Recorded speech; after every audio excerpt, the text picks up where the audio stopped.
And hope so आप लोग मेरे को मतलब मेरे सब्जेक्ट्स को पढ़ रहे हैं, मेरे को नहीं, मेरे सब्जेक्ट्स को आप पढ़ रहे हैं, ठीक है।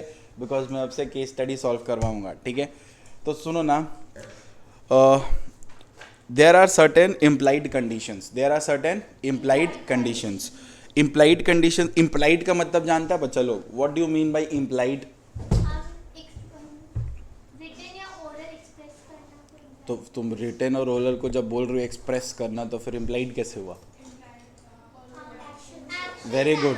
जब हम लोग अपने एक्शन से कोई चीज़ एक्सप्रेस कर देते हैं या बिना कुछ बोले वो चीज़ नॉर्मली इम्प्लाइड रहता है, मतलब एक्सेप्टेबल रहता है, वो हम लोग क्या बोलते हैं बताओ? इम्प्लाइड, ठीक है। फॉर एग्जाम्पल सपोज करो पूजा यहाँ पे आई है पढ़ने, तो ऑब्वियस सा बात है यहाँ पे आएगी तो क्या करने आएगी? पढ़ने ही आएगी। अब मान लो पूजा गई है क्लब, तो क्या करने गई है? डांस वांस करने गई है। मान लो पूजा गई है जू, ठीक है, तो क्या देखने गई है? तो एट द एंड आप लोग जू जाके उम्मीद ये नहीं कर सकते कि आपको वहाँ पे क्या बोलते ग्रीनरी मिलेगा। जू में जाओगे तो क्या मिलेगा? जानवर मिलेगा। उसी तरह से कुछ कंडीशंस ऐसे होते हैं जो बिना बोले इम्प्लाइड रहते हैं, ठीक है। कंडीशंस मतलब जानते हो ना क्या होता है? कंडीशन मतलब होता है एक ऐसा स्टिपुलेशन बहुत ज़रूरी होता है कॉन्ट्रैक्ट करने के लिए, जो मेरे लिए मेन एसेंशियल रहता है, मेन पर्पज़ के लिए। मतलब आप जब गुड्स खरीदते हो, याद है आप डिस्क्राइब करते हो कि मेरा गुड्स ऐसा होना चाहिए, मेरा गुड्स वैसा होना चाहिए। संजना कहाँ खोई हुई है बेटा? किसके याद में? हाँ चल, झूठी नज़र उधर था। तो गर्मी लग तो नज़र इधर हो जाता है। हम बिरादरी में बैठी हो, एसी बंद करा दी और बैठो, हमको क्या पापी। तो there are certain implied condition, जिसमें से नंबर 1 इम्प्लाइड कंडीशन होता है condition as to title. Condition as to title, condition as to title का मतलब क्या होता है? ध्यान से सुनो। कंडीशन एज टू टाइटल का मतलब ये होता है कि जब आप कोई भी तरह का सामान खरीदने जाते हो तो आप सामने वाले से उसके टाइटल पे डाउट नहीं करते हो। तुम एक दुकान में सभी सामान लेने गया लेने, तो सपोज करो स्नेहा गई है दुकान में सामान लेने, स्नेहा गई है और स्नेहा पहला सवाल ऐसा पूछती है, ये तेरा ही दुकान है ना? तो सामने वाला भड़क जाएगा कि नहीं भड़क जाएगा? तुम चले गया कोई बड़ा बाजार की दुकान में, फिर पहले तुमको सामान जो चाहिए वो बता कि तुम उससे पूछेगी तेरा दुकान है, तुम बेचने के लायक है? ऐसा नहीं पूछ सकते। तो एक इम्प्लाइड कंडीशन रिलेटेड टू क्या रहता है बोलो तो? कंडीशन एज टू टाइटल, कि सामने वाला जो बेच रहा है प्रोडक्ट वो उसका क्या माना जाएगा?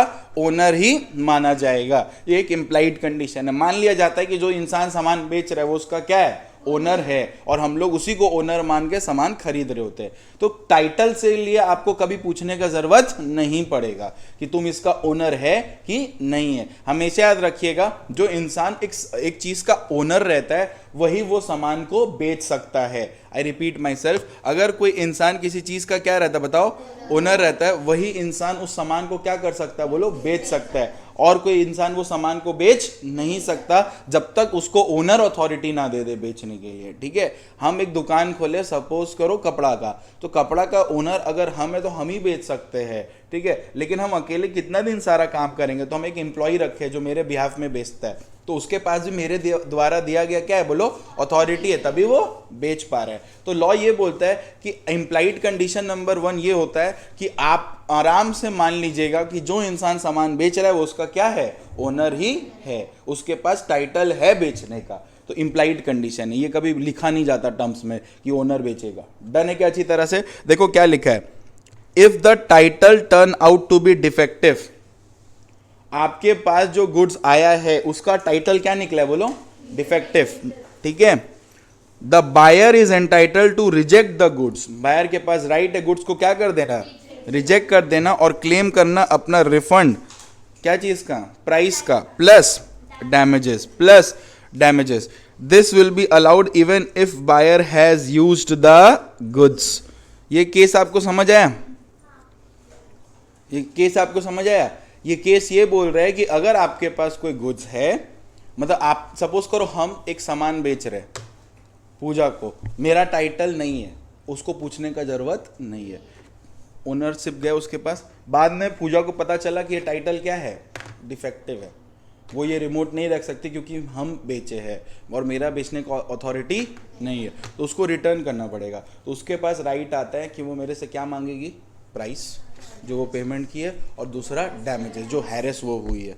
डन है। इवन इफ वो अगर गुड्स को यूज भी कर ली फिर भी मांगने का अधिकार है टाइटल से रिलेटेड। डन है। Number 2, sale by description. Sale by description मतलब जानते हो, सेल विद डिस्क्रिप्शन मतलब जानते हो कि अगर सामने वाला अपने गुड्स को डिस्क्राइब कर चुका है तो उसका गुड्स इंप्लाइडली वैसा ही होना चाहिए। ये देखो keyword, goods shall correspond with the description. Goods को पूरी तरह से कॉरस्पॉन्ड होना है डिस्क्रिप्शन के तरह। Are we through with this? ठीक है। If the sale is by sample as well, तुम सैंपल भी दे देते हो, ऐसा गुड्स चाहिए तो सैंपल से ही कॉरस्पॉन्ड होना चाहिए, मैच होना चाहिए। सैंपल भी दिए हो और डिस्क्राइब भी किए हो, वो जाके दिखा रही है यही फ़ोन चाहिए, बस इस फ़ोन में पीछे बारबी का फ़ोटो लगा देना, तो सेल बाय सैंपल भी हो गया और सेल बाय डिस्क्रिप्शन भी हो गया। तो दोनों ही, अगर सैंपल भी दिए हो डिस्क्रिप्शन भी दिए हो तो गुड्स कॉरस्पॉन्ड होना चाहिए दोनों सैंपल से और डिस्क्रिप्शन से। याद रहेगा बच्चा लोग? तो वही लिखा है, if sale is by sample as well as description of goods must correspond with both. आपको बोथ में ध्यान देना चाहिए, ठीक है। फॉर एग्जाम्पल, मैंने गुड्स मांगा था चाइना का बट सप्लाई हुआ मेरे को क्या, इंडिया का, तो मैंने गुड्स किसका मांगा था, मिला किसका, तो ये कंडीशन ब्रीच हुआ है मेरा, क्योंकि हम डिस्क्राइब कर दिए थे कि मेरे को गुड्स किसका चाहिए। ठीक है, हमेशा याद रखना, एक लाइन लिख लेना यहाँ पे, buyer shall have a reasonable opportunity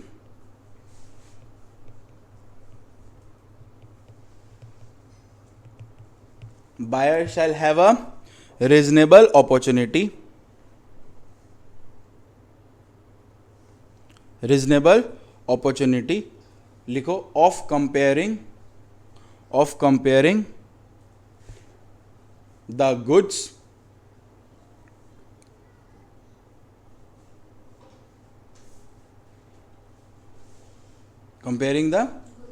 with sample।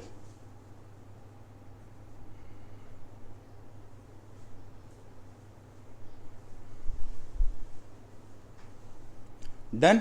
उसके को आप अपॉर्चुनिटी दीजिएगा ताकि वो सैंपल से मिला के अपने गुड्स को देख सके। ऐसा नहीं है कि तुम पैक कर दिया, बोला नहीं नहीं खोलना नहीं होगा, घर जाके खोलना, 200 किलोमीटर जाना फिर खोलना, नहीं, ऑन स्पॉट वो खोलने का राइट रखता है और चेक कर सकता है। डन है। ओके, नेक्स्ट क्या बताइए, कंडीशन एज टू क्वालिटी और fitness. Condition as to quality और फिटनेस, इसका मतलब जानते हो क्या होता है कि गुड्स जब हम लोग खरीदते हैं ना बेटा, तो हम लोगों का वो जो गुड्स होता है, देखो यहाँ पे स्टार दे दो ताकि हम यहाँ कुछ लिखा दे, ऐसे स्टार दे देना यहाँ पे, ठीक है। नीचे देखो स्पेस होगा गलती से, नीचे ऊपर एकदम पेज के नीचे बेटा, पेज के नीचे, उसमें नहीं होगा बेटा, पेज के नीचे, ठीक है, पेज के नीचे देखो स्पेस है क्या, यहाँ पे आप स्टार देना और यहाँ पे लिखना कंडीशन एज टू क्वालिटी और बताओ fitness. Condition as to quality और फिटनेस, इसका मतलब मैं आपको बताता हूं आप जब गुड्स खरीदते हो तो गुड्स का ऐसा कंडीशन होना चाहिए जो यूज करने लायक हो, फिट फॉर यूज हो, ठीक है। आप एक ऐसा कपड़ा खरीदे हो जो देखने से ही कपड़ा नहीं लग रहा है, फटा हुआ है पूरी तरह से, और आप वो पहन रहे हो, तो क्या वो पहले से ही फिट था पहनने के लिए? नहीं। अब क्वालिटी देखो बेटा अलग अलग होता है, ठीक है। इंसान अपने इनकम अनुसार अपना क्वालिटी डिसाइड करता है, ठीक है। मान लो किसी इंसान के इनकम मंथली 5,000 10,000 है, तो उसके लिए बड़ा बाजार का कपड़ा हाई क्वालिटी हुआ, और जो एकदम रोड में मिलता है ना, वो उसके लिए क्या हुआ, एकदम बैड क्वालिटी हुआ। लेकिन जो इंसान का इनकम 1.5-2 लाख रुपए महीना, 3 लाख रुपए महीना, 5 लाख रुपए महीना है, उसके लिए बड़ा बाजार का भी कपड़ा ठीक नहीं होगा। डन है। तो यहाँ पे वो क्वालिटी ऐसे नहीं डिफाइन करना है, यहाँ पे वो लोग बोला है कि देखिए इनकम से क्वालिटी कंपेयर मत करिए। इनकम होने के बाद भी बहुत जन अपने कपड़ों पे प्रेफरेंस नहीं देते, ठीक है, and this is very much fact. आप कपड़ों पे क्या ध्यान देना है, कपड़ा होना चाहिए बस, ठीक है। तो यहाँ पे लॉ क्या बोल रहे हैं, आप क्या करेंगे, आप ऐसा गुड्स को क्वालिटी और फिटनेस बोलेंगे जो लोग यूज करने के लिए आगे बढ़े, चाहे इनकम कुछ भी हो, ठीक है। अब एक शर्ट, अगर ये शर्ट है और अगर ये शर्ट यहाँ से फटा हुआ है तो चाहे जिसका इनकम कुछ भी हो, कोई भी एक्सेप्ट नहीं करेगा, कोई भी इंसान एक्सेप्ट नहीं करेगा। अगर पूरा शर्ट है तो क्या सब all people can accept it? क्या नॉर्मल प्रूडेंट मैन एक्सेप्ट कर सकता है? कॉमन सेंस मैन एक्सेप्ट कर सकता है उस कपड़ों को इनकम हटाने के अलावा? यस, तो ये माना जाएगा इट इज गुड क्वालिटी और फिट फॉर यूज, तो उसको गुड क्वालिटी बोलेंगे। देखो इंप्लाइड कंडीशन आप पढ़ रहे हो बेटा, इंप्लाइड कंडीशन के अंदर क्या क्या आता है? नंबर 1 क्या पढ़े हो बताओ? Condition as to title, title होना चाहिए। नंबर 2 सेल्स बाय डिस्क्रिप्शन या फिर sales by sample. Number 4 condition as to quality और फिटनेस। तो सीधा बात है कि नॉर्मली क्या होता था कि क्वालिटी रिस्पॉन्सिबिलिटी आपका है, आप खुद चेक करो और लो, ठीक है। अब नॉर्मली देखो यहाँ पे पहले मैं लिख रहा हूँ जनरल रूल, पहले मैं क्या लिख रहा हूँ बताओ? General rule. आप भी मेरे साथ लिखेंगे जनरल रूल। जनरल रूल क्या बोलता है? There is no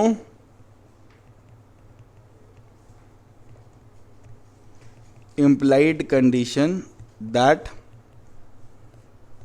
the goods, there is no implied condition that the goods shall be fit for the particular purpose of the buyer. There is no implied condition that the goods shall be fit for the particular purpose of the buyer. ठीक है। However, in the following exception,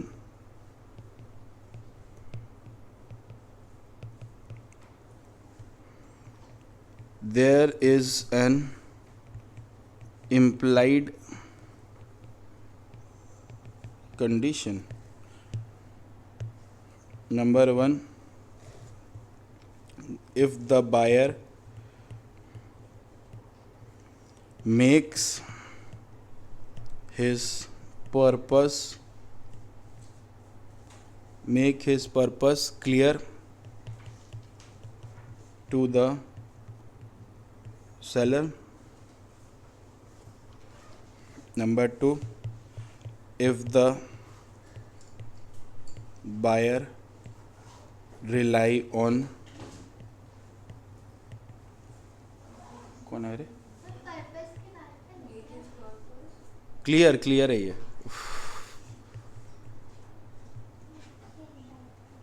ठीक है।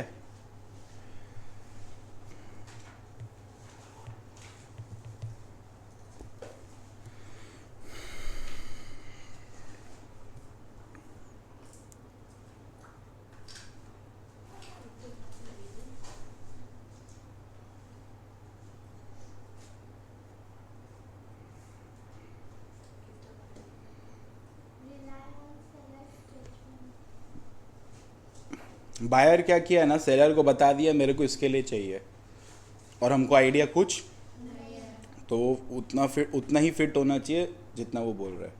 Done. और number 1 क्या बोलता है? जब buyer अपना क्लियर एकदम बता देता है कि वो किस पर्पस के लिए गुड्स ले रहा है, ये हम लोग केवीएट एम्प्टर में भी पढ़े थे, ठीक है।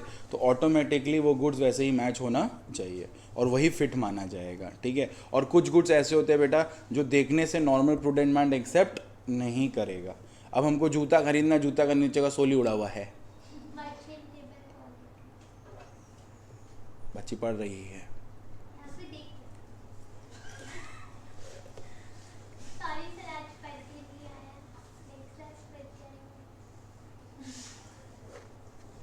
दो तीन लड़का होता है ना तो गाली भी दे पाता है, पता नहीं है। डन है, यहाँ तक क्लियर है? सो बच्चा लोग सुनो ना, ये वाला चीज़ क्लियर हुआ।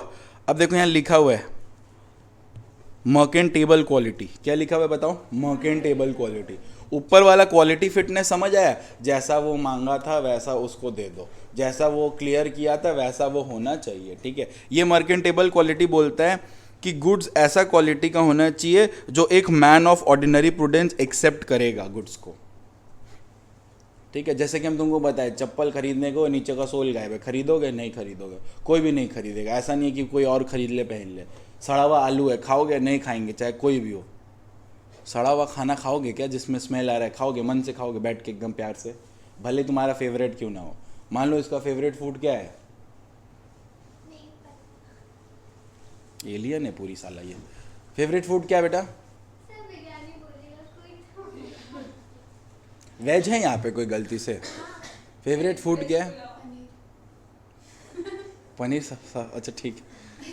अब पनीर अच्छा से मतलब जब मिलेगा तब खा सकती हो तो, कि रिटायर्ड हो जाओगी पनीर खा खा के?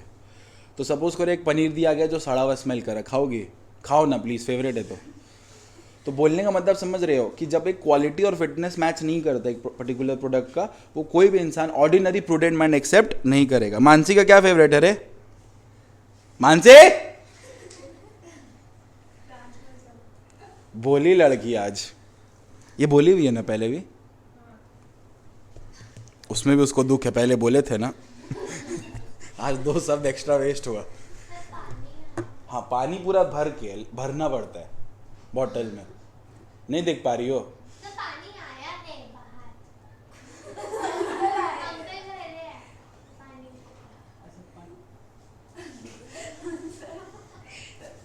इस लड़की के साथ कुछ दिन और रहेंगे ना, हम पागल हो जाएंगे। आपका पोपट हो गया। तो मेरा डायलॉग क्या?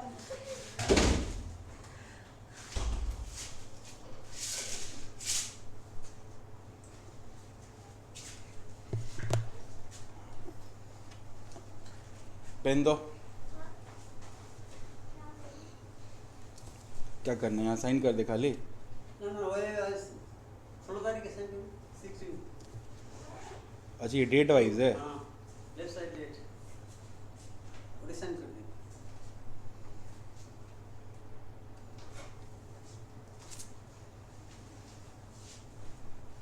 इसका पहले एक तो है।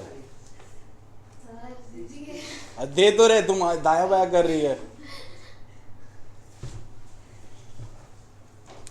तुम्हारे तो यही कहा था, तुम बोल रही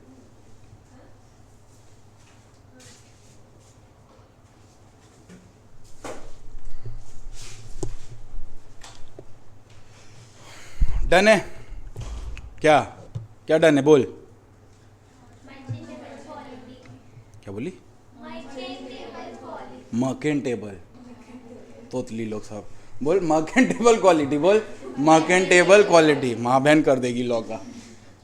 However, he noted that where the buyer examines the good prior to the sale, there is no implied condition as to merchantability. तुम एक जूता देख रहे हो जो फटा हुआ है और तुम्हारे आंखों में दिख रहा है वो फटा हुआ है, अब तुम उसको ले लिए तो फिर क्वालिटी मत चिल्लाना, वही पहनना। समझ आया अच्छी तरह से? तुम देख रहे हो एक कपड़ा लेने गए, हाथ पूरा फटा हुआ है, हाथ उसका ले रहे हो, पहनो, फैशन हो गया, ठीक है? पहले चेक कर लेते, अगर फटा है तो काहे को लिए। डन है क्या अच्छी तरह से?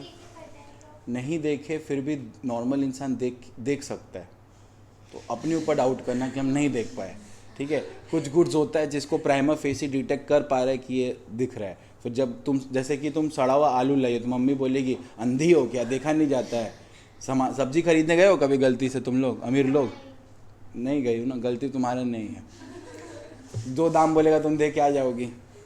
तो जब सब्जी गलती से ले आते हो और सब्जी दिख रहा है फेस में कि सड़ा हुआ है, तो मम्मी आपसे यही बोलेगी कि अंधी हो क्या, सब्जी लेने नहीं आ रहा, दिख रहा है। और एक तो होता है ना सब्जी अंदर से सड़ा हुआ रहता है, ठीक है? तो वो पता नहीं चलता है। अंडा तो खाते ही होगा तुम लोग सब पापी लोग, तो अंडा सूंघ के पता नहीं चलता, जब तक आप उसको फोड़ के नहीं देखोगे, स्मेल कर रहे हो, तब तक आप नहीं बता सकते कि अंडा सड़ा हुआ है कि टेस्टी है। समझ आया? तुम लोग आज हमको नहीं सर, जब सर का 2 बार वीडियो भी देखी यूट्यूब में। सर आपका बच्चा है। मेरा बच्चा, हम ऐसा पाप तो नहीं किया, हमको नहीं भाई। किसका बच्चा? पागल है क्या? इधर पढ़ाई कर, जिसका 30 का बच्चा मेरा बना रही है, इधर आ। कौन बोला ऐसा? ए बे क्या बोलती है रे? उल्टा पुल्टा वर्ड यूज मत किया कर। इधर आओ।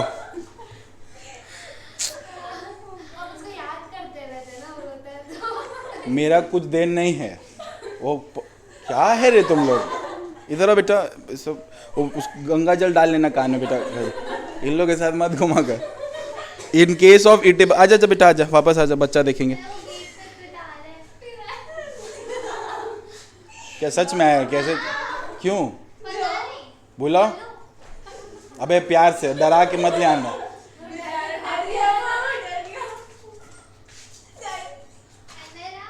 आओ। अबे किसको बुला रही है, बंद कर बंद कर बंद कर। नहीं आना।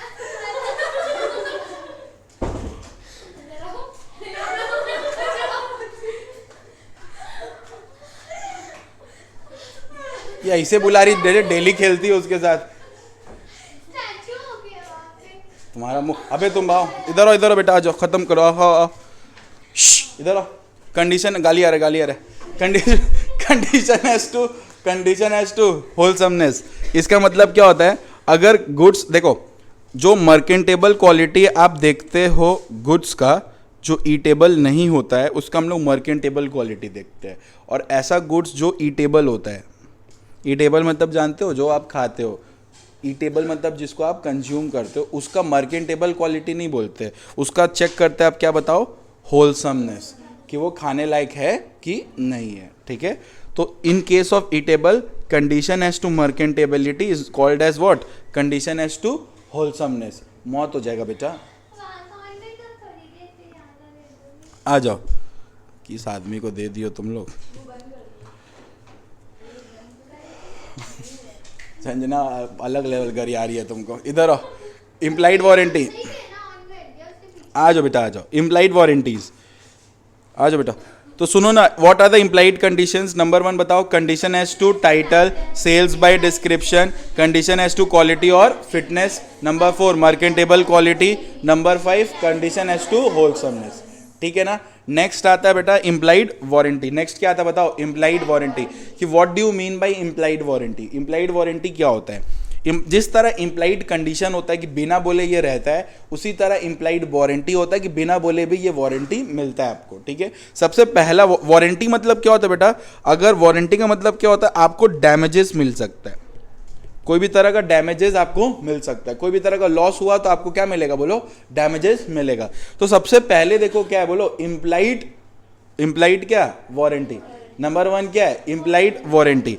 अब देखो इम्प्लाइड वारंटी में नंबर 1 क्या आता है, warranty of quite position. Warranty of quite position, इस लाइन का मतलब क्या है, वारंटी ऑफ क्वाइट पोजीशन का मतलब क्या है, देखो फॉर एग्जाम्पल मैं अपना गाड़ी प्राची को दिया, ठीक है, लो प्राची अपने बॉयफ्रेंड को घुमा, ठीक है, सपोज उल्टा होना चाहिए बट लड़का नहीं है, मान लो।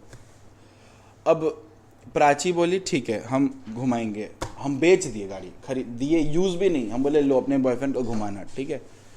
अब ये गाड़ी चला रही थी, हम एक दिन देखे गाड़ी चला रही है, हम इसको रोक के बोलते हैं गाड़ी ठीक नहीं चला रही हो, थोड़ा सा एक्सीलरेटर ज़्यादा दिया जाता है, क्लच कम मारा जाता है, तो बोलते हैं अच्छा ठीक है सर। उस दिन इग्नोर की, फिर हम इसको उंगली कर रहे हैं। बोलने का मतलब है गुड्स देने के बाद आप अगर सामने वाले को क्या कर रहे हो, डिस्टर्ब कर रहे हो। बच्ची बोले उंगली, ये बच्चा ही है क्या? अब वहाँ से आवाज करे, मेरे को दिखता नहीं है यहाँ से वहाँ। समझ आया? तो सुनो ना ध्यान से, आप एक इंसान को गुड्स बेच दिए तो आप उसको उंगली नहीं कर सकते, उसको डिस्टर्ब नहीं कर सकते कि गुड ऐसे यूज़ करो, गुड्स वैसे यूज़ करो। भाई जब तुम उसको दे दिया, वो उसका कुछ भी करे, तुमको क्या?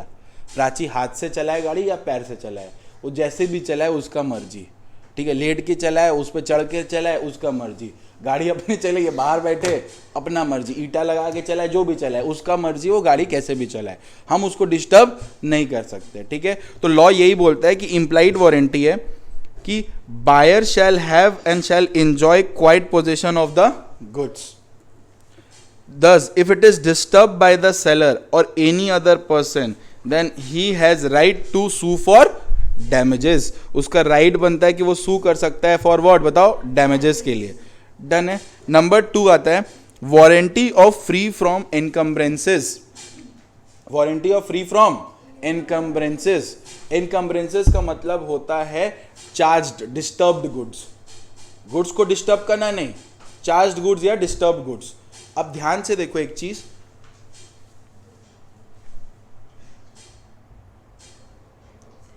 अब ध्यान से देखो एक चीज,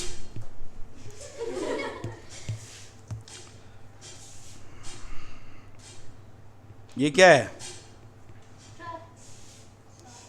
ठीक है, मान लो ये कार स्नेहा का है, दूर से वो आती है ना, पूजा का है। अब ये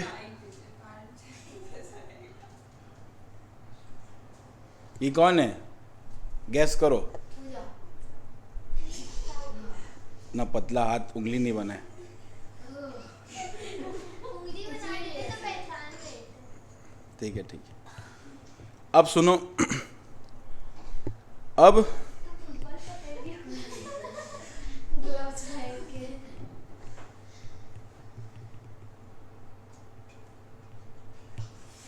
ठीक है, ये हम हैं, ध्यान से देखो। अब स्नेहा क्या की, स्नेहा को चाहिए था पैसा, ठीक है, तो वो मेरे पास आई और हम उसको पैसा दिए 5 लाख, हाँ लोन टाइप, ठीक है, और हम उससे पूछे गिरवी पे कुछ रखोगे, बोले हाँ ये गाड़ी गिरवी रख लीजिएगा, अगर हम पेमेंट नहीं कर पाए तो गाड़ी उठा लीजिएगा। हम बोले डन। तो ये हम बोल सकते ये जो कार है जो गिरवी पे मेरा है ये इनकम्बर्ड है, इनकम्बर्ड मतलब चार्ज्ड गुड्स है, मेरे चार्ज में है, ठीक है। अब क्या हुआ, उसी बीच स्नेहा क्या की, ये गाड़ी को सेल कर दी किसको, ईशा को, और ईशा उसको गुड फेथ में खरीद ली, उसको नहीं पता था चार्ज है। बाद में स्नेहा जब ये गुड्स का पेमेंट मतलब ये पैसा पेमेंट नहीं की तो हम गाड़ी उठाने आए, गाड़ी किसके पास था, तो हम गाड़ी ले लिए, तो ईशा को राइट मिल जाता है इम्प्लाइड वारंटी का कि वो डैमेजेस क्लेम कर सकती है किससे, स्नेहा से, क्योंकि वो उसको नहीं बताई कि ये गुड्स ऑलरेडी चार्ज में था। तो वही वो लिखा है बेटा, वही वो लिखा है, देखो क्या लिखा है, goods are free from any charges और encumbrances in favour of third person. Sneha seller थी, ईशा बायर थी, थर्ड पर्सन कौन था, हम, तो गुड्स फ्री होना चाहिए थर्ड पर्सन के चार्ज पे, विच इज नॉट डिक्लेयर और नोन टू द बायर। समझ आया, hence if has been informed then this will not be applicable. अगर स्नेहा को बोल दिया गया था अरे ये चार्ज में, फिर भी हम बेच रहे थे, मतलब ईशा को बोल दिया गया था ये चार्ज में बेच रहा है, तब वारंटी उसके पास नहीं आएगा, नहीं तो आएगा। डन है क्या, अच्छी तरह से क्लियर है। So this all are what, बताओ ये क्या है, ये सारा का सारा इम्प्लाइड वारंटी है। डन है। अब केवे डेम्पटर हो गया अच्छी तरह से। उसके बाद आपको एक टॉपिक दिखेगा 1-2 पेज छोड़ के, सेल बाय नॉन ओनर्स, दिख रहा है, सेल बाय नॉन ओनर्स, ठीक है। 2 टॉपिक बाकी है, सुनो, एक ये टॉपिक और अभी हम लिखवा देंगे उसको ट्रांसफर ऑफ, और अपना सोगा खत्म। बड़ा चैप्टर नहीं है, टेक्निकल चैप्टर है, अगर इसको चाहे तो हम लोग एक दिन में कंप्लीट कर सकते हैं, लेकिन अगर हम आपको वो डेप्थ नहीं समझाएंगे, एग्जांपल देंगे ना, केस स्टडी के लिए इशू हो जाएगा, ठीक है। जैसे लास्ट क्लास देखो केस स्टडी अपने किए थे राइट ऑफ अनपेड सेलर्स पे ना, तो वो एकदम छोटा चीज़ पे पूछा था, किस पे, स्टॉपेज इन ट्रांजिट्स पे, तो छोटे छोटे चीज़ों पे पूछता है, ठीक है। आप अगर थोड़ा सा इसको पढ़ के रखेंगे तो आपका केस स्टडीज़ अच्छा से सॉल्व होगा। डन है। तो हम लोग ने कंपनीज एक्ट पढ़ लिया पूरा, कॉन्ट्रैक्ट एक्ट पढ़ लिया, सेल्स ऑफ गुड्स एक्ट पढ़ लिया, तो आपका 40 मार्क्स ये हो गया यहीं पे, 40 क्या, ये 50 तक जा सकता है। आपका 2 एक्ट बचा, ठीक है। ये तो बहुत स्ट्रेट फॉरवर्ड पूछता है, डायरेक्ट स्ट्रेट फॉरवर्ड पूछेगा आपसे, जैसे शिफ्टिंग होगा रजिस्टर ऑफिस का तो बताओ क्या होगा, इनकॉर्पोरेशन कैसे होगा, स्टेप्स क्या है, स्ट्रेट, ठीक है। इससे क्वेश्चन पूछता है, ठीक है। वो भी फेमस क्वेश्चन इससे वो एक ही चीज़ पूछता है कि पार्टनर को एक्सपेल करेंगे तो क्या होगा, एक्सपेल मतलब पार्टनर्स को निकालना, क्या पॉसिबल है, ऐसा डायरेक्ट क्वेश्चंस पूछता है। तो मेन आपका कॉन्ट्रैक्ट एक्ट और सेल्स ऑफ गुड्स एक्ट है, क्योंकि ये दोनों मिला के ना भयंकर केस स्टडीज आते हैं और बच्चे डिकोड इसी दो में करने वाले हैं, बाकी तो डायरेक्ट है। और उस दिन तुम लोग को हम दिखाए कि अपना 40 मार्क्स क्या है, प्रैक्टिस पे, ठीक है। हम 2 किए, तुम 2 किया, वो हो जाएगा प्रेसी टाइप जो होता है, प्रेसी हो गया, राइटिंग हो गया, फॉर्मेट हो गया। जो 40 मार्क्स का अपना है वो बेसिक क्या है बताओ, फॉर्मेट ही है। डन है, अच्छी तरह से करेंगे उसको भी। तो सुनो ना, ये वाला टॉपिक क्या बताओ, sale by non owner, sale by non owner. अब ध्यान से सुनो, सेल बाय नॉन ओनर क्या होता है। सेल बाय नॉन ओनर का मतलब होता है, कॉमन सेंस हमको एक जनरल रूल बताओ तो जनरल रूल क्या बोलता है, कोई भी सामान बेचेगा तो वो ओनर ही बेचेगा, ओनर छोड़ के कोई भी इंसान सामान नहीं बेच सकता। Are we through with this? ये टॉपिक बताता है कि sale by non owner possible नहीं है। लैटिन वर्ड देखो, nemo dat quod non habet. क्या वर्ड है बताओ, nemo dat quod non habet, nemo dat quod non habet, जो ये बोलता है कि no one can give what he does not have.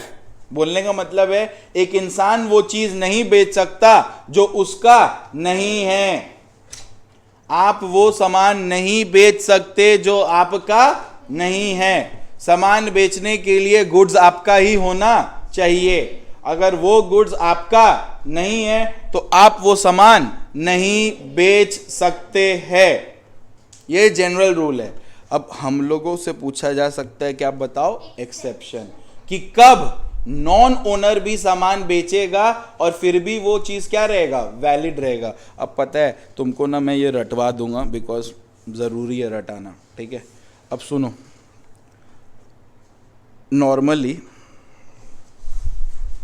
जो इंसान गुड्स का क्या होना चाहिए, वही होना चाहिए गुड्स का, लेकिन कुछ एक्सेप्शन है, कुछ एक्सेप्शन है जहां पे ये सेलर क्या रहेगा, नॉन ओनर। तो नॉर्मल रूल क्या है कि नॉन ओनर से अगर कुछ सामान जाएगा किसके पास, बायर के पास, तो माना जाएगा कि बायर के पास डिफेक्टिव टाइटल जा रहा है, यानी कि अच्छा ओनरशिप नहीं जा रहा है। लेकिन कुछ एक्सेप्शन है। कुछ एक्सेप्शन ये है कि अगर नॉन ओनर सामान बेचा तो बायर के पास क्या जाएगा, गुड टाइटल। नॉन ओनर अगर सामान बेचा, और लेकिन ये जो नॉन ओनर है किस में फॉल होना चाहिए, एक्सेप्शन वाला नॉन ओनर होना चाहिए। तो सामने वाले के पास क्या जाएगा बताओ, गुड टाइटल जाएगा जब बायर 2 कंडीशन पूरा करेगा। जब बायर क्या करेगा बताओ, 2 कंडीशन पूरा करेगा। नंबर 1 कंडीशन ये होगा, buyer purchases such goods in, क्या बताओ, good faith. Buyer purchases such goods in what बताओ, गुड फेथ। बायर वो गुड्स को खरीद रहा है किस में बताओ, गुड फेथ में। गुड फेथ मतलब जानते हो, उसको पता ही नहीं है कि सामने वाला नॉन ओनर है, मतलब वो नॉर्मली जेन्युइनली एकदम इनोसेंट बन के गुड्स खरीद रहा है, ऐसा समझते हुए कि उसके पास बेचने का अधिकार है। Number 2, buyer has no reason to believe,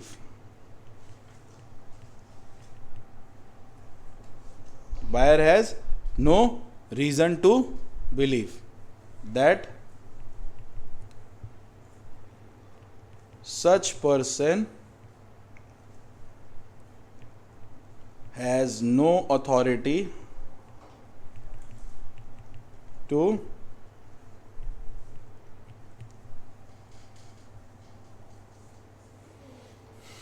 such person has no authority to,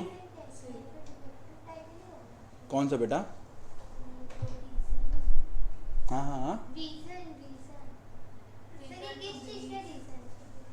कि नॉन ओनर अगर एक्सेप्शन वाला नॉन ओनर बेचेगा तो इसके पास गुड टाइटल जाएगा अगर ये बंदा 2 कंडीशन पूरा करेगा। ठीक है। नॉर्मली एक नॉन ओनर सामान नहीं बेच सकता, लेकिन कुछ एक्सेप्शन है जहाँ पे नॉन ओनर अगर सामान बेचेगा तो उसके सामने वाले के पास गुड टाइटल जाएगा अगर सामने वाला दो कंडीशन फुलफिल करेगा।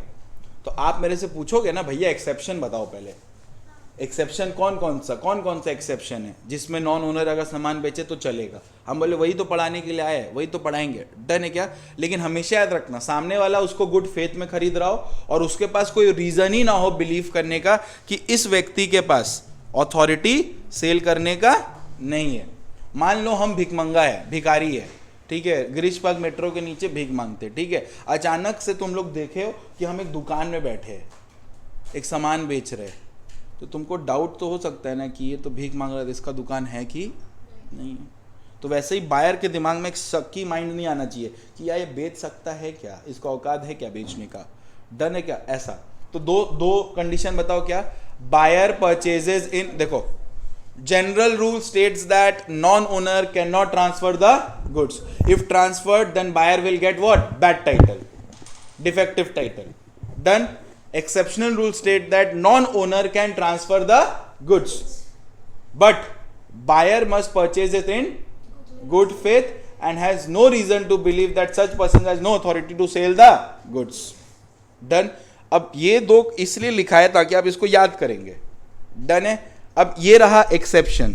एक्सेप्शन नंबर 1, एक्सेप्शन नंबर 1 क्या है, sale by mercantile agent. Exception number 1 क्या बता, sale by mercantile agent, sale by mercantile agent. अब सुनो क्या बोलता है ये सेल बाय मर्केंटाइल एजेंट, क्या बोलता है, ध्यान से सुनो। मर्केंटाइल का मतलब होता है यहां पे बिजनेस एजेंट।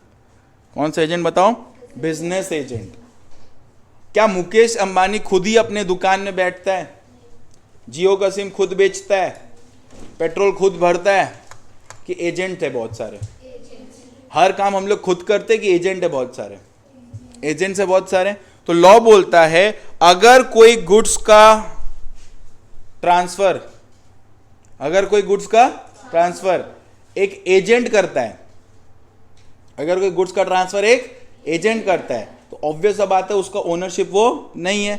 मान लो हम एक साड़ी का दुकान खोल ले, ठीक है, साड़ी का दुकान में हम सुबह 10 से लेके 2 बैठते हैं और 2 से लेके हम एक एम्प्लॉय रखे जो बेच रहा होता है, जो मेरा क्या हुआ, एजेंट हुआ। तो उसके पास से जो टाइटल जा रहा है वो तो नॉन ओनर है ना, क्योंकि साड़ी का ओनर कौन है, मतलब वो दुकान बेचने का ओनर कौन है, हम। लेकिन बेच कौन रहा है, एक एजेंट बेच रहा है। या फिर सपोज करो हम एक ऐसा कर लिए ना कि मेरे को एक गाड़ी बिकवाना है, तो पूजा को हम बोले यार देख ना गाड़ी बिकवा, उसका 1% तुम ले लेना, तो पूजा क्या हो गई मेरी, क्या वो ओनर है, फिर भी बेच सकती है, हाँ, क्योंकि हम उसको क्या दिए, अथॉरिटी दी। डन है क्या। तो ये नॉन एक्सेप्शन में आया। तो लॉ यही बोलता है कि अगर एक एजेंट है जो गुड्स के पोजीशन में है with the consent of owner, a mercantile agent who is in possession of goods, who is in possession of goods with the consent of owner, and such an agent can sell the goods when acting in ordinary course of business, the sale shall be valid provided that the buyer act in a good faith and has no reason to believe that seller does not have any right to sell the goods. The transfer of title is valid. पता है exam में आप ये यहाँ से यहाँ रट पाओगे, रट के जा पाओगे, क्या रटना भैया, आप सिर्फ हेडिंग रटो। क्या रटना है बोलो, नंबर हेडिंग नंबर 1 क्या है, sale by mercantile agent, sale by mercantile agent, heading लिख दिए। अब इसको लिखना है, ठीक है, कैसे लिखना है देखो, कीवर्ड्स क्या लिखना है बताओ, कीवर्ड्स। नंबर 1 कीवर्ड्स क्या है इसमें, agent is in possession of goods with consent of owner. Clear हो गया अच्छी तरह से। एजेंट गुड्स के पोजीशन में है ओनर के कंसेंट से, ठीक है। Agent sells such goods in कब बताओ बेटा? बिजनेस आवर, ठीक है, बिजनेस आवर।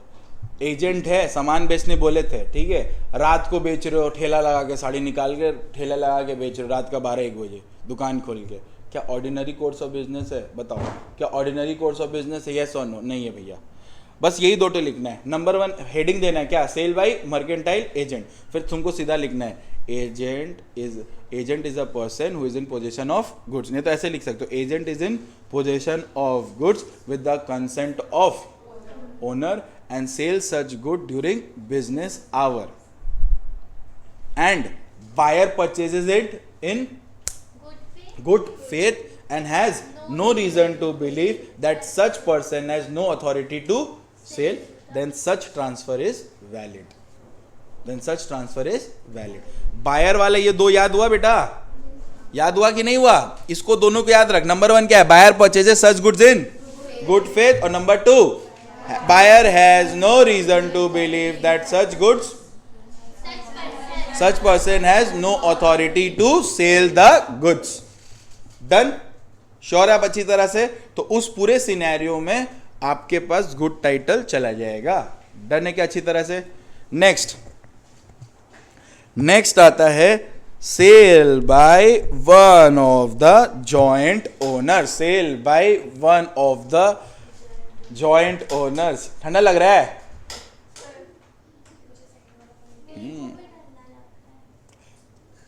अभी स्नेहा गाली दे देगी, अच्छा लगेगा। Sale by one of the joint owners. Sale by one of the joint owners. मान लो ये क्या है?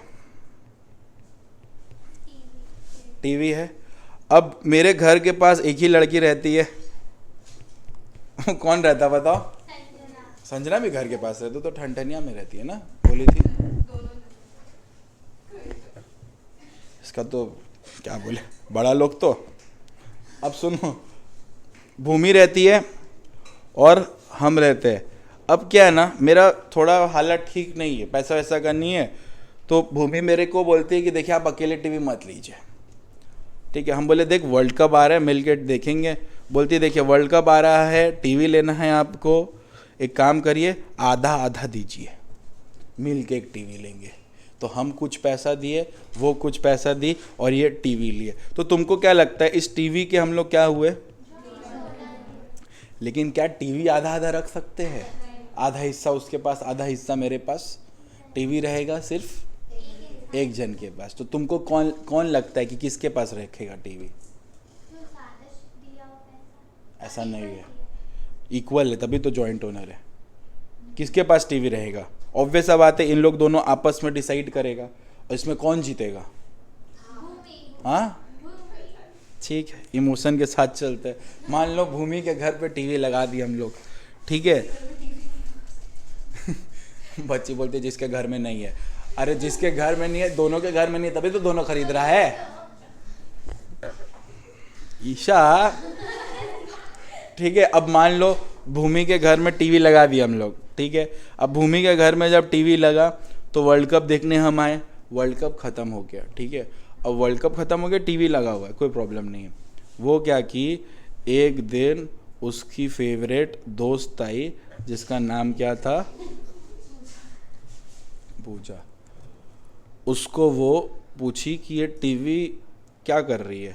वो बोलता लिए थे वर्ल्ड कप देखने के लिए, ठीक है। तो पूजा बोलती है अच्छा हमको भी टीवी चाहिए था, बारबी डॉल देखते, पोगो देखते, पोगो हरकत ही है।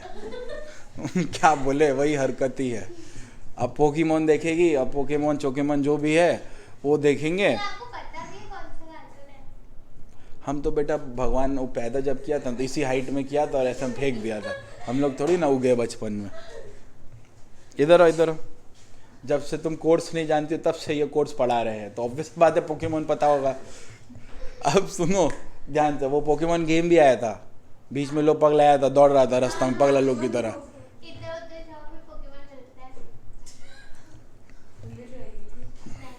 एक इसी चक्कर में बच्चा कूद गया था बिल्डिंग से पोकेमोन पकड़ने के चक्कर में, बीच में था कूद गया पकड़ते पकड़ते। दिमागी हालत ठीक नहीं होता, कभी कभी बैन हो गया गेम, पता है तो। अभी भी खेलती हो तुम? नहीं वो तो है बैन नहीं हुआ है। पता नहीं भाई। सुनो ना, तो भूमि क्या की, पूजा को टीवी बेच दी। क्या भूमि ओनर है टीवी की? है, लेकिन पूरा तो नहीं है ना, तो नॉन ओनर का हिस्सा भी तो बेची ना वो। अब पूजा गुड फेथ में खरीदी और पूजा को कोई रीज़न नहीं था बिलीव करने का कि भूमि ये टीवी नहीं बेच सकती। पूजा को नहीं पता था कि अश्विन सर भी एक तरह का जॉइंट ओनर है। तो पूजा के पास जो टाइटल जाएगा वो गुड टाइटल जाएगा। समझ आ रहा है अच्छी तरह से? तो ध्यान से देखो यहाँ पे क्या बोलता है कि goods are purchased in joint ownership, और उस केस में goods are kept in the possession of one of this joint owner by the permission of the co owners. Bhumi TV चुराई नहीं है, भूमि टीवी रखी है मेरे और उसके कंसेंट पे, ठीक है। एक ही जन के पास रहेगा ना, एक प्रोडक्ट का ओनर दोनों कैसे बांट सकते हो उस चीज को? एक जन के पास पोजीशन में रहेगा, दूसरे जन के पास नहीं रहेगा। डन है। एक इंसान जिसके पास उस गुड्स का पोजीशन था ट्रांसफर कर देता है, लेकिन ये देखो वापस से वही वर्ड यूज हो रहा है, देखो buyer act in and has no reason to believe that seller does not have right to sell the goods। तो भैया इसको कैसे याद रखेंगे? हेडिंग क्या है? Sale by one of the joint owners. तो सबसे पहला पॉइंट आप पहले तो हेडिंग लिखेंगे, फिर डायरेक्ट आप लिखेंगे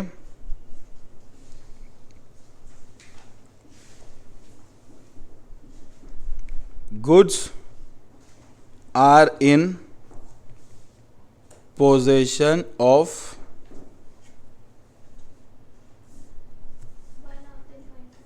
possession of one of the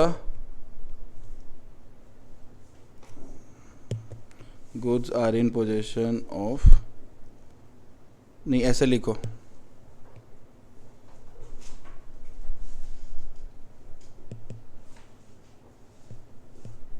goods are in possession with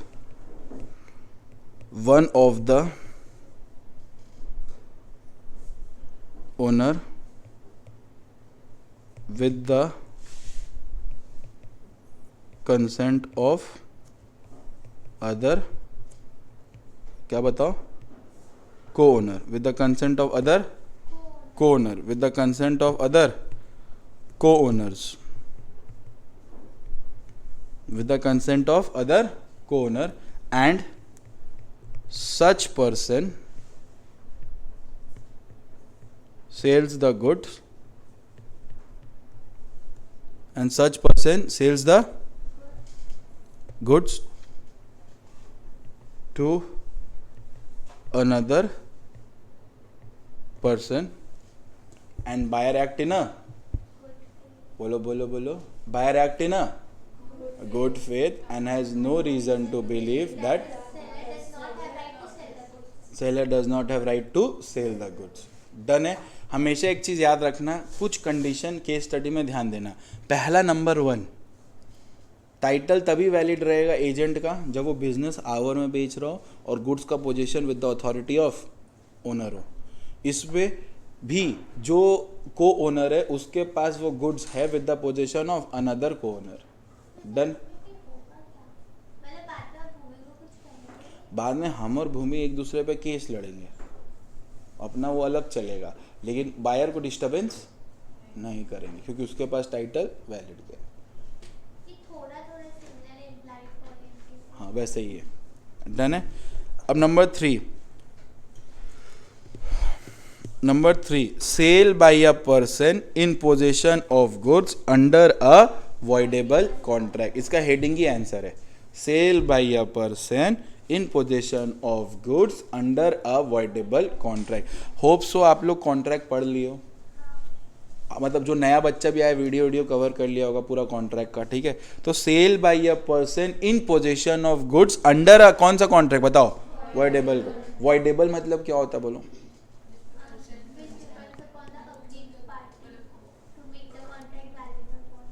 वो तो ठीक है, वॉइडेबल हम लोग कैसे समझते हैं? Very good. वर्डेबल कॉन्ट्रैक्ट मतलब जहाँ पे हमारा फ्री कंसेंट मिसिंग रहता है. ठीक है, अब एक चीज़ समझो. मान लो मैंने मानसी के माथा में बंदूक रखा और उसका बाइक ले लिया या स्कूटी ले लिया, तो हम बोल सकते हैं मेरे पास इस गुड्स का पोजेशन आया, पोजेशन ऑफ गुड्स आया. मेरे पास इस गुड्स का क्या है बताओ? पोजेशन ऑफ गुड्स आया अंडर अ. क्या उसको देने का मन था? माथा में बंदूक रखे और ले लिए, तो मेरे पास आया. और हम उसके कुछ एक्शन लेने से पहले बेच दिए और सामने वाला उसको गुड फेथ में खरीद लिया और उसके पास कोई रीजन बिलीव करने का नहीं था कि हम इस हरकत से बेचे हैं, तो सामने वाला के पास टाइटल वैलिड जाएगा. Are we through with this? Sale by a person under a voidable contract. तो सर इन सब केसेस में आप जिसको सेल किया सपोज फेक मैंने उससे वापस नहीं ले सकते. वही मैं बता रहा हूँ, उसको आप डिस्टर्ब नहीं कर सकते. अब मानसी और मेरे एक अलग केस चलेगा. मानसी केस करेगी मेरे पे कि ये बंदा बंदूक दिखा के ले लिया, लेकिन बायर से हम लोग गुड्स वापस नहीं ले सकते. डन है. तो पॉइंट ऑफ डिस्कशन समझ आया? Point of discussion. कोई अंगूठी पहना है? सोना का अंगूठी? हाँ, चांदी का भी कोई अंगूठी पहना है? चेन वही तो सोना दिखा हमको, यही तो सोना का है ना. अब सोचो ये बच्ची अभी मेट्रो से जा रही थी, ठीक है, हम माथा में बंदूक रखे, हम बोले अंगूठी दो, वो बोलती नहीं देंगे, हम बोले दो, चला देंगे गोली, तो अंगूठी दी. अब जब तक ये पुलिस स्टेशन जाती उसके पहले ही हम क्या कर दिए. अब सपोज करो माथा में बंदूक रखे, अंगूठी निकाल रहे थे, ये वो देख रही थी, भूमि देख ली थी कि हम ये अंगूठी कैसे ली है, फिर हम उसको बेच रहे और वो खरीद भी रही है, तो क्या भूमि के पास गुड टाइटल जाएगा? क्योंकि उसके पास बिलीव करने का रीज़न था कि ये गलत वे में लिया गया है. अब समझ आ रहा है हम क्या बोलने मांग रहे. ऊपर दो तो हम क्लियर कर दिए, तीसरा वाला हेडिंग ही आंसर है. हेडिंग ही आंसर है मतलब क्या? आपका एक्सेप्शन ही स्टार्ट होगा sale by a person in position of goods under a voidable contract and buyer purchased it in good faith and has no reason to believe that such person has no authority to sell the goods. Done है क्या अच्छी तरह से? Done. Okay, देखो, Ashwin fraudulently obtained a gold diamond ring from Keshav. Keshav can void the contract whenever he wants. Free consent तो aggrieve party पे depend करता है ना, वॉइडेबल को वॉइड बनाना. Before he realizes the fraud, Ashwin sells the ring to hers, an innocent buyer. In this case, Keshav cannot recover the ring from hers since she नहीं होगा, वो ही है, since he did not void the contract before sale was made. Done है क्या अच्छी तरह से? Next, यहां तक याद करो क्या क्या एक्सेप्शन है. Number 1, sale by a mercantile agent. Number 2, sale by a person who is in position of goods under a voidable contract. ये हेडिंग पढ़ के कोई समझा पाएगा? खाली हेडिंग, हिंदी इंग्लिश नहीं करना, समझाना है. बताओ तो क्या होगा?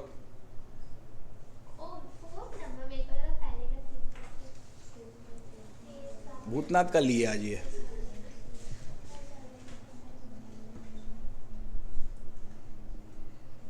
क्या नाम है तेरा? बता, समझा के पढ़ ले, जल्दी पढ़, तू ही बताएगी. अब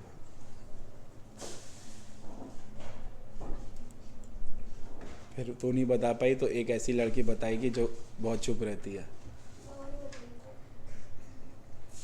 बता तो मानसी.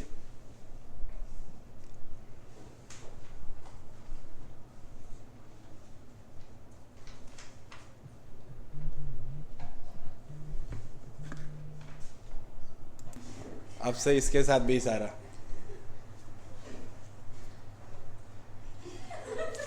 सेल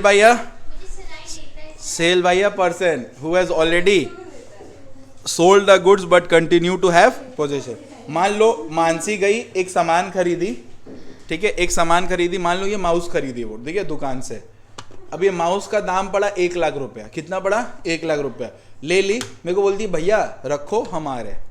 होता है ना, हम लोग कभी कभी सामान ले लेते हैं, फिर सेलर के पास ही बोलते रख रख हमारे, और सामान लेकर आते फिर ले जाएंगे यहाँ से। सेलर रखा हुआ था, तो यहाँ पे सेलर के पास क्या है बताओ? पोजेशन है, जिसका ओनरशिप ऑलरेडी जा चुका है, ठीक है। उस बीच सपोज करो आई क्या नाम है तेरा? रागिनी आई, ठीक है। तो बोली ये माउस दे दीजिए, ठीक है, ये माउस दे दीजिए। हम बोले माउस दे देते 2 लाख लगेगा। बोले हाँ ले लीजिए। तो यहाँ पे हम क्या किए बताओ? जो गुड्स ऑलरेडी हम बेच चुके थे और अभी इसके पास क्या था मेरा, हम फिर से बेच दिए। तो अब जब मानसी आएगी ना तो वो मेरे पे केस कर सकती है, लेकिन रागिनी का गला टीप के ये माउस नहीं ले सकती है। डन है। लेकिन सपोज करो जब हम ये मानसी को बेच रहे थे, रागिनी बगल में ही खड़ी थी और देख ली थी कि हम इसको ऑलरेडी बेच चुके हैं। यानी कि हमेशा याद रखना, जो सेकंड बायर को हम बेच रहे हैं वो उसको खरीद रहा हो किस में? गुड फेथ में, और उसके पास कोई रीजन नहीं हो बिलीव करने का कि सामने वाले के पास अथॉरिटी नहीं है बेचने का। डन है क्या? अच्छी तरह से डन। तो sale by a person who is in possession of goods, who has already sold the goods but continue to have what? बताओ, पोजेशन। नेक्स्ट क्या बताओ? नेक्स्ट बताओ। नेक्स्ट फिफ्थ हेडिंग ही काफी है। नेक्स्ट हेडिंग बच्ची का नाम क्या है? तुम समझाएगी, तेरे पास पहुंचता है तो बात।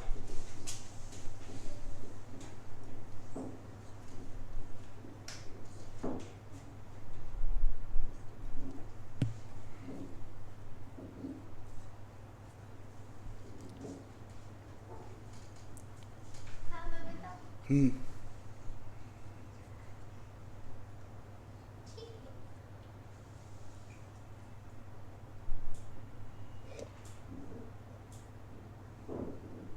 तोड़ के पढ़, देख समझ जाएगी। देख इधर देख, सेल बाय बायर, बेच कौन रहा है? बायर बेच रहे हैं, ठीक है। ऑब्टेनिंग पोजेशन, जिसके पास गुड्स का क्या है? पोजेशन है। बेच रहा है बायर, जिसके पास गुड्स का क्या है? Before the property in goods has vested in him. मतलब ओनरशिप आने के पहले ही वो सामान को क्या कर दे रहा है? बेच रहा है। बायर के पास गुड्स का पोजेशन था, ओनरशिप अभी तक आया नहीं था, फ्यूचर में आने वाला था, लेकिन वो उसके पहले ही क्या कर दिया? किसी को बेच दिया है, और सामने वाला उसको गुड फेथ में खरीद रहा है और उसके पास कोई रीजन नहीं है बिलीव करने के, उसके पास बेचने का अथॉरिटी नहीं है। बोलने का मतलब ये है, मान लो हम अपना कार बेचने वाले थे, ठीक है, ये मेरा क्या है बताओ? कार। ये हम बेचने वाले थे, ठीक है। अब हम जब ये कार बेचने वाले थे तो कार हम बेच रहे थे मान लो प्राची को, तो प्राची बोली कि भैया 10 दिन बाद बेच दोगे? तो बोला हाँ 10 दिन बाद बेच देंगे। तो बोल रहे ये भैया एक काम था, गाड़ी सभी कर आए क्या? गाड़ी खरीद ही लेते काम के लिए, एक बार देंगे गाड़ी। तो गाड़ी के इसके पास क्या चला गया? ओनरशिप गया। और ओनरशिप जाने से पहले ही वो ये गाड़ी बेच दी ईशा को। तो वही वो लाइन बोल रहा है कि यहाँ पे बायर क्या कर रहा है? सेल कर रहा है। जिसके पास गुड्स का क्या आया था?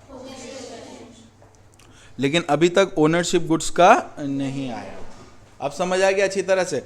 इसका उल्टा, वहां पे सेलर के पास पोजीशन था बेचने के बाद, यहां बायर के पास पोजीशन है बेचने से पहले।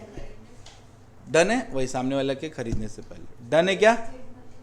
वेस्टेड मतलब ओनरशिप उसके पास जाना, वेस्टेड उसके पास, समझ आ रहा है? वो वेस्ट डब्लू वाला नहीं है, ठीक है। नेक्स्ट कौन समझाएगा? हाँ बोल। इसके आगे okay. This rule does not hold true for a hire purchase agreement which allows a person the possession of goods and an option to buy unless the sale is agreed upon. Hire purchase जानते हो क्या होता है? Accounts में पढ़े हो hire purchase. Hire purchase में क्या होता है पता है बेटा? गुड्स आपके पास आ जाता है, लेकिन उसका ओनरशिप आपके लास्ट इंस्टॉलमेंट में आता है। ईएमआई पे कुछ लिए हो, फ़ोन वोन लेते हो ना, तो ईएमआई पेमेंट करना पड़ता है, मतलब मंथली पेमेंट कुछ करना पड़ता है। तो उस पर्टिकुलर फ़ोन का पोजीशन आपके पास रहता है, उसका ओनरशिप आपको कब मिलेगा? समझ आए? तो उस चीज़ के लिए ये लॉ एप्लीकेबल नहीं होता है। डन है क्या? मतलब हायर परचेज में आप बेच रहे हैं तो आप बेच सकते हैं पहले ही, लेकिन ईएमआई तो तुम्ही को देना पड़ेगा। समझ आया? ओके। अब आता है क्या बताओ? एस्टॉफेल। अब क्या आता है बताओ? एस्टॉफेल। ठीक है, अब क्या आता है बताओ? एस्टॉफेल। अब ध्यान से अच्छी तरह से उसको समझो। ठीक है, मान लो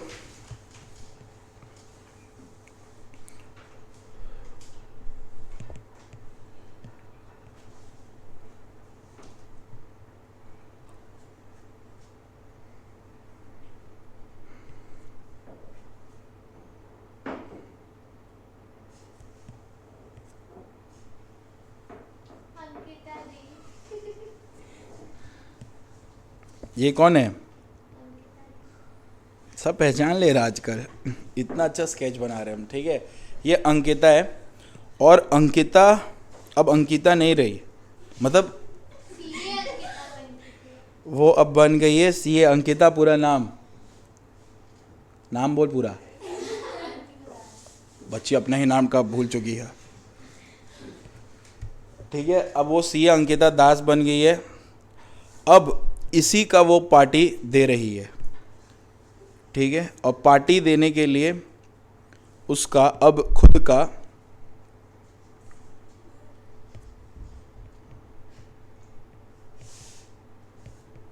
बंगलो है।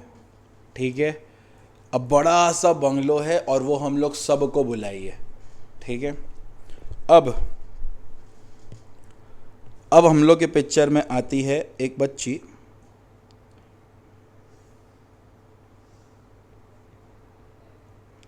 जो है भूमि, क्योंकि घर के पास रहती है ना मेरे। अभी इसमें एक्सप्लेनेशन आएगा, सुनो। बंगलो उंगलो बनाई, हम लोग सबको बुलाइए, बोले कि देखिए बंगलो में आइए, कभी तो पधारिए बंगलो में, वहाँ पे एक रात आप लोग बिताइए, खाइए पीजिए एंजॉय करिए। मतलब पार्टी दे रही है अच्छा खासा। ठीक है, डीजे वीजे सब मंगा रही है, पूजा भी जाएगी। तो ध्यान से सुनो, भूमि भी अब बन गई है सीए भूमि। पूरा नाम लाल। है? लाल। डन है। अब ये बच्ची जो भूमि है, ये खरीदी है, वो जो पिक्चरों में होता है ना, ट्रेन नहीं है ये, बड़ा कार नहीं होता, बड़ा कार जिसके अंदर सब कुछ होता है, तो ये कार खरीदी है। ठीक है, अब भूमि ऑब्वियस सा बात है, अंकिता मेरे को भी बुलाई, होप सो बुलाई हो। ठीक है, कि मेरे को भी बुलाई है, तो बंगलो उसका दूर है यार। बंगलो मतलब बंगलो अब कलकत्ता के नॉर्थ में बंगलो, गिरीश पार्क में बंगलो नहीं हो सकता है। ठीक है, आप बंगलो नहीं बना सकते गिरीश पार्क में, जगह नहीं है। ठीक है, एक पेड़ कटता आदमी उसमें घर बना देता है, तो बंगलो कहाँ से बनेगा। ठीक है, ये अंकिता बंगलो बनाई है। तो भूमि मेरे को कॉल की, बोल रही है कि आप चलेंगे तो चलिए, आपके पास तो भाड़ा वाड़ा होगा नहीं, गाड़ी में बैठ के चलिए मेरे साथ ही, हम आपको ले चलेंगे। हम बोले ठीक है चलो। भूमि प्यार से बोली है, तो हम बोले ठीक है चलो, हो चलते। क्या रे भूमि, गाड़ी वाड़ी सब उड़ जा रहा है तेरा।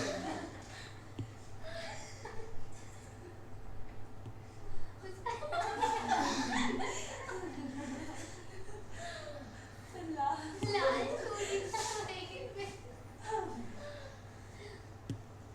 अब सच में कार ट्रेन लग रहा है, लेकिन ठीक है, काम चला लेंगे हम लोग।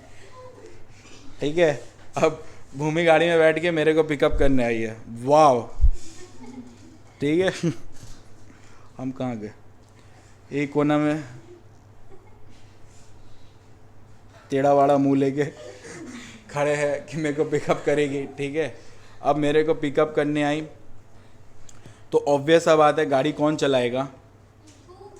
भूमि चलाएगी। नहीं, बड़ा गाड़ी तो नहीं देती है ड्राइवर को। हमको बैठाई ऑन बीच रोड में, हम भूमि के पास इतना ही बोले, भूमि हमको गाड़ी चलाने देगी? बोली हाँ सर ज़रूर देंगे, इसी के लिए तो कमाए गाड़ी वाड़ी, होप सो देगी ना बेटा। हाँ बाबा गाड़ी देगी कि नहीं? सर उसको कार पसंद नहीं आता। अब ट्रेन चलाने आपको कैसे देगी सर? नहीं सपोज करो उस, अब इसका सब हिल क्यों रहा है? अच्छी तरह से अब ध्यान से देखो। अब मान लो, अबे यहाँ मत डाल देना तुम, ठीक है? अब ध्यान से देखो, अब गाड़ी मान लो हमको ज़्यादा ही छोटे लग रहे हैं उसके सामने, बट ठीक है। मान लो हमको गाड़ी चलाने वो दे दी गलती से, ठीक है? हम गाड़ी चला के एकदम अंकिता के घर बंगलों में घुसे हम लोग, तो पूरा गाड़ी उड़ाना पड़ेगा, ठीक है? पूरा एकदम बंगलों में एकदम घुसे, एंट्री लिए और चलाते चलाते चलाते चलाते गाड़ी को यहाँ पार्क किए। पार्क करने के बाद अंकिता देखिए कि वो बड़ा गाड़ी मर्सिडीज से हम उतर रहे हैं। उसको बिलीव था कि अश्विन सर के पास मर्सिडीज हो सकता है, ठीक है? और भूमि बगल वाले गाड़ी से उतर रही है, ठीक है? अब रात हो गया, पार्टी चल रहे हैं, उसके हाथ में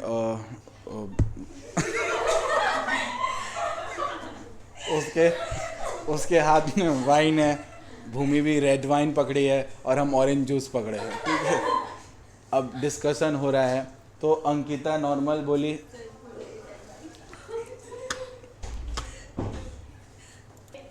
हम तो भैया शरीफ आदमी, तुम लोग तो छोड़ो, पियो वाइन पियो।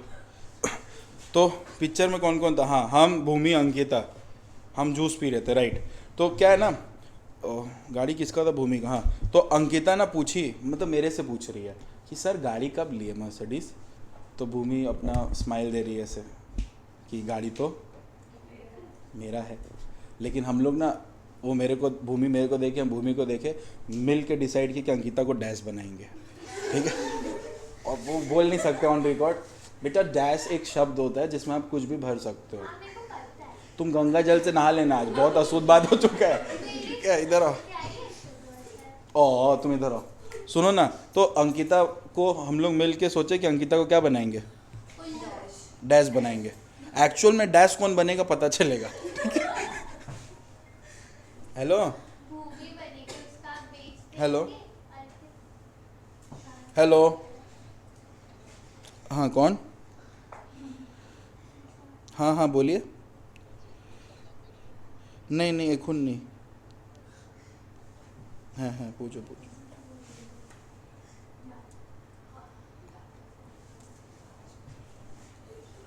सुनो ना, तो अंकिता मेरे को पूछ रही कब लिए, हम ऐसे ही मजाक मजाक में उसको बोले अरे ले लिए थे, बट अब इतना बड़ा गाड़ी है, पार्किंग वार्किंग में इशू होता है, तो सोच रहे हैं ना 3-4 लाख में बेच दे।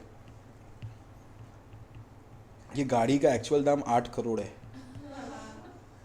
ठीक है? और कितना लाख में बेच दे?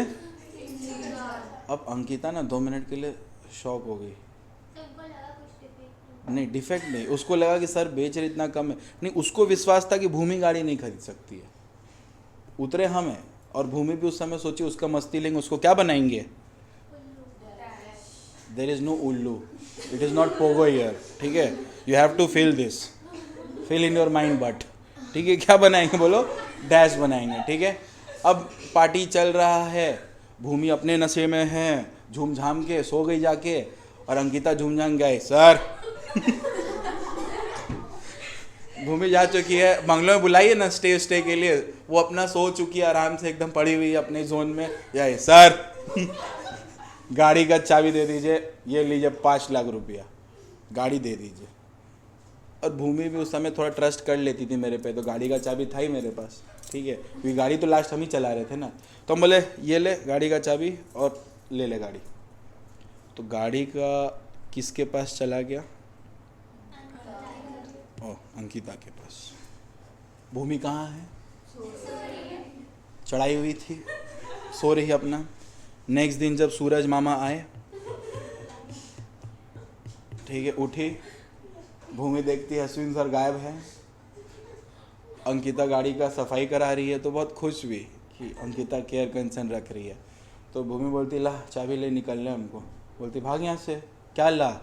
तो जब तक स्टोरी डिकोड की तो क्या भूमि अंकिता पे केस कर सकती है? द आंसर इज नो, क्योंकि स्टॉफेल आ जाता है। क्या आ जाता है बताओ? Estoppel. Estoppel is a rule. Estoppel is a एक ऐसा रूल है जहाँ पे ये बोला जाता है कि जब एक इंसान स्टेटमेंट दे रहा होता है ना, जब एक इंसान क्या दे रहा होता है, तो वो स्टेटमेंट ट्रू माना जाता है। इसीलिए देखो माइनर जब पढ़े थे तो क्या लिखे थे? Rule of estoppel does not apply to minor.